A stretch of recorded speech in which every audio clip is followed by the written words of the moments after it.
नागपूर शहरात अल्पवयीन मुलींवर बलात्काराच्या दोन वेगवेगळ्या घटनांनी खळबळ उडाली आहे। जरीपटका आणि यशोधरानगर पोलीस ठाणे हद्दीत या घटना घडल्या आहेत। एका प्रकरणात आरोपीने 15 वर्षीय मुलीशी इंस्टाग्रामवर मैत्री केल्यानंतर तिच्यावर बलात्कार केला, तर दुसऱ्या प्रकरणात आरोपीने त्याच्या 17 वर्षीय मैत्रिणीला लग्नाचा आमिष दाखवून तिच्याशी शारीरिक संबंध प्रस्थापित केले, ज्यामुळे ती गर्भवती राहिली। तक्रारीच्या आधारे पोलिसांनी संबंधित कलमांखाली गुन्हा दाखल करून तपास सुरू केला आहे। पहिली घटना यशोधरानगर पोलीस ठाणे हद्दीत घडली। यशोधरानगर पोलीस ठाणे हद्दीत राहणाऱ्या 20 वर्षीय तरुण आवेश शेख विरुद्ध 15 वर्षीय अल्पवयीन मुलीवर बलात्काराचा गुन्हा दाखल करण्यात आला आहे।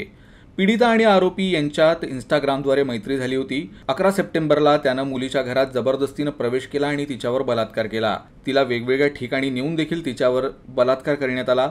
पीडितेने लग्नासाठी दबाव आणला असता त्यानं टाळाटाळ सुरू केली। पीडितेच्या तक्रारीनंतर पोलिसांनी त्याच्याविरुद्ध बलात्कार आणि पोक्सो कायद्याच्या विविध कलमांखाली गुन्हा दाखल केला आहे। तर दुसऱ्या घटनेत जरीपटका पोलीस ठाणे हद्दीत 17 वर्षीय अल्पवयीन मुलीवर लैंगिक अत्याचार केल्याप्रकरणी सुजल गणवीरला अटक करण्यात आली आहे। दोघांमध्ये गेल्या 2 वर्षांपासून प्रेमसंबंध होते। त्यानं लग्नाचं आश्वासन देऊन तिच्याशी शारीरिक संबंध ठेवले, ज्यामुळे ती गर्भवती राहिली। 2 महिन्यांची गर्भधारणा झाल्याचं समजताच आरोपी आणि त्याच्या कुटुंबानं गर्भपातासाठी 40,000 रुपये दिले आणि स्टॅम्प पेपरवर लेखी करारही केला। 10 सप्टेंबरला आरोपी आणि त्याची आई पीडितेच्या घरी आले आणि तिला धमकावलं। पीडितेच्या भावानं त्यांना रोखण्याचा प्रयत्न केला, तेव्हा आरोपींनी त्याला मारहाण केली। पीडितेच्या आईच्या तक्रारीनंतर पोलिसांनी गुन्हा दाखल करून त्याला अटक केली आहे।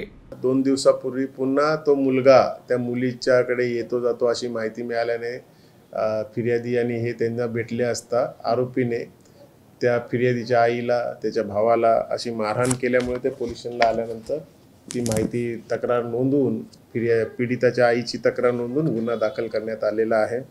सदर गुन्ह्यामध्ये पोक्सोचे कलम्स 376 पोक्सो प्लस मारहाणीचे कलम लावण्यात आलेले असून आरोपी सुजल जो गणवीर आहे त्याला अटक करण्यात आलेली आहे। सध्या पोलीस कोठडीमध्ये आहे। पुढील तपास चालू आहे।